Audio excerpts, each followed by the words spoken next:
Lisa, and I am the Scrappy Wife behind scrappywife.com, and today I have an art journaling process for you.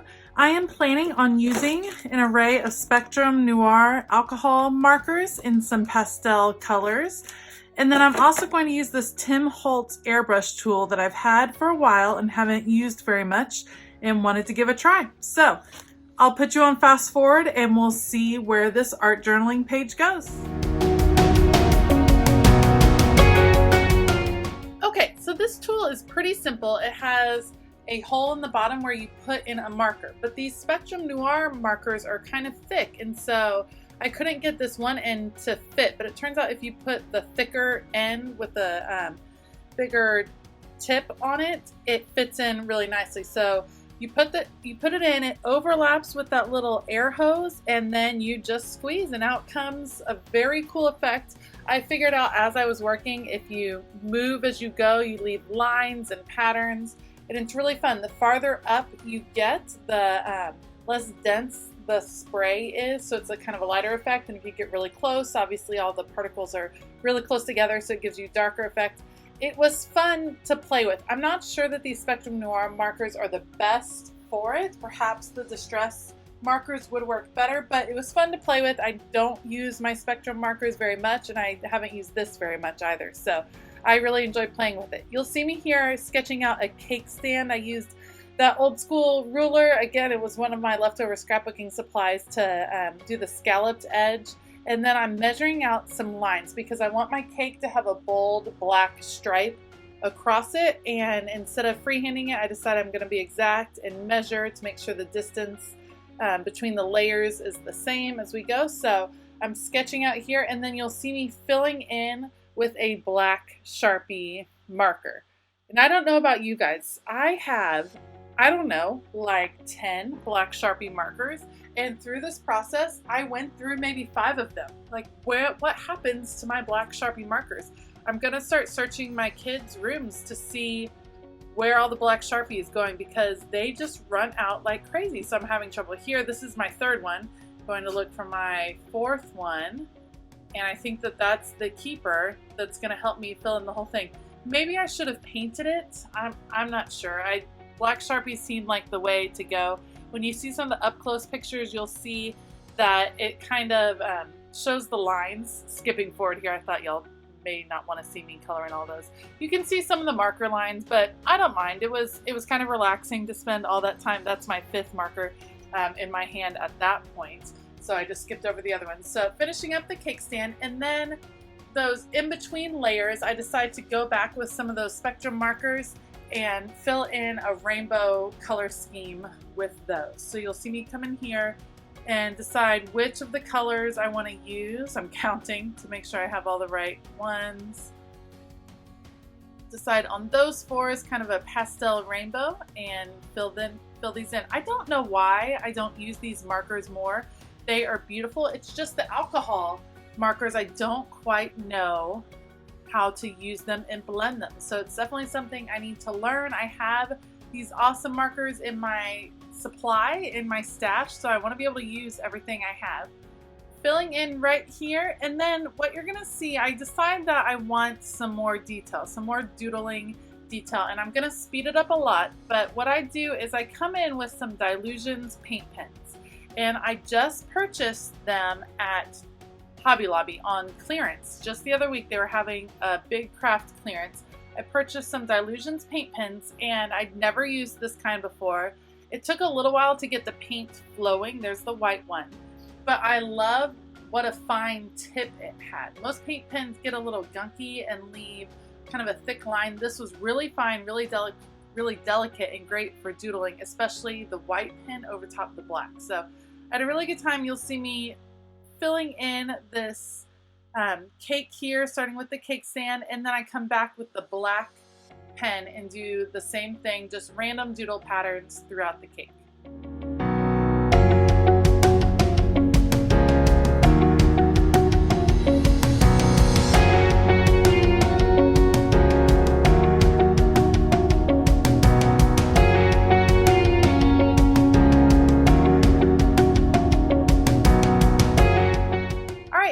finished with the black paint pen on the cake, I decide that I want to add a border around the edge of the page. So you'll see me here kind of freehanding, not worrying about if it's straight or perfect this time.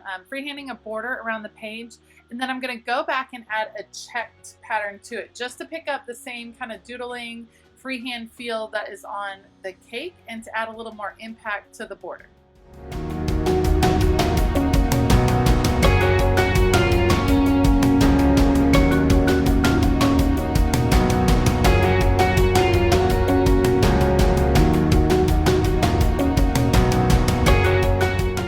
Alright, I skipped you ahead one more time so you didn't have to watch me fill in all those checks, but I'm super pleased with the border of the page and how it kind of brings in the whole layout together. Now, I decided the cake needs a topper. I don't want to do candles. I'm going to go with more, I guess, kind of a bridal theme with flowers on the cake. I have all of these black and white florals fussy cut out from different scrapbook papers that I've collected or different stamps that I've done, and I like having them on the side. I got this tip from Heba, who is at My Little Journal, and she has just a box of black and white florals, and they work so great on so many spreads. So I sit and I fussy cut them in the evenings and have them by my desk, and I love using them on my layouts. They add softness and layering, and it's a lot of fun. So I'm kind of moving them around, deciding where I want them to go, and then I'm just going to start gluing. I'll fast forward you guys till the end of the gluing process.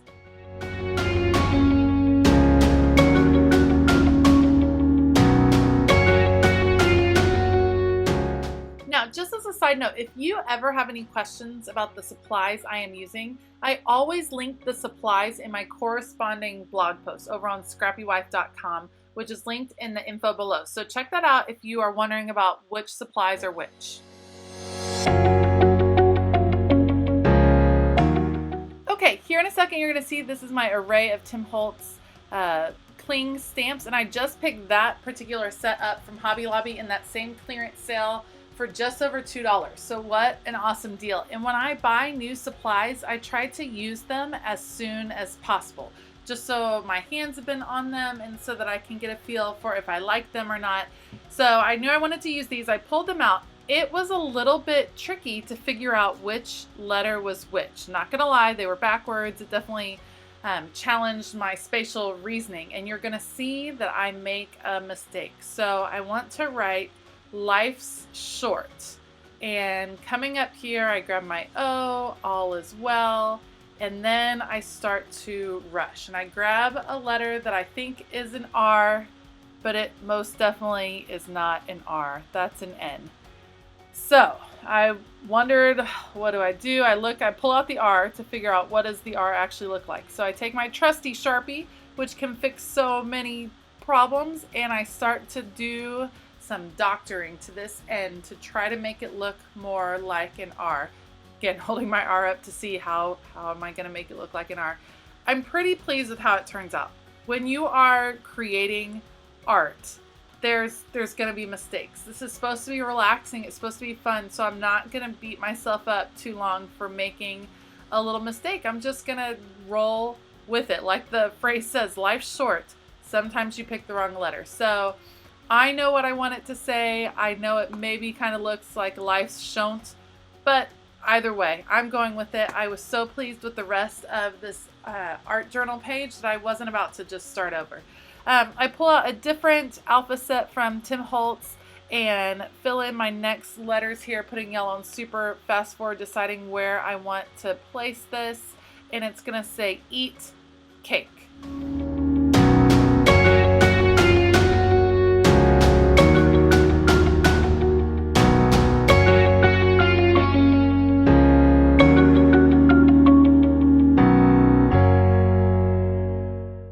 Now, if you have watched my channel before, you know that I'm obsessed with these tiny alpha stamps, and I've been collecting them from Michael's, from whatever their equivalent of like the dollar spot is. I think each of the sets is $2. I have 10 different sets. They are so perfect for just adding tiny alphabet. There's different fonts, and I love them. So adding to my title, I'm gonna say, go ahead and eat the cake.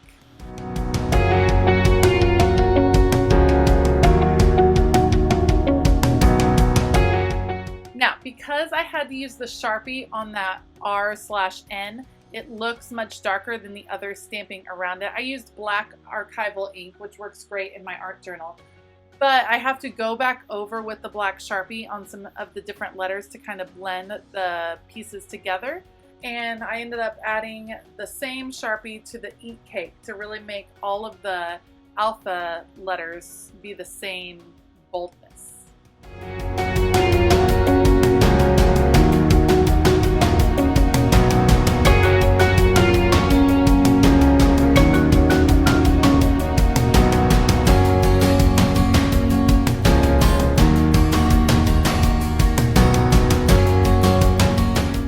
Now here's where I decided I feel like the two parts of my title are a little disconnected, so I'm going to freehand an arrow right here, kind of a because cause effect, is that what it's called? Cause and effects statement. Because life's short, go ahead and eat the cake. So the arrow just connecting the two statements together.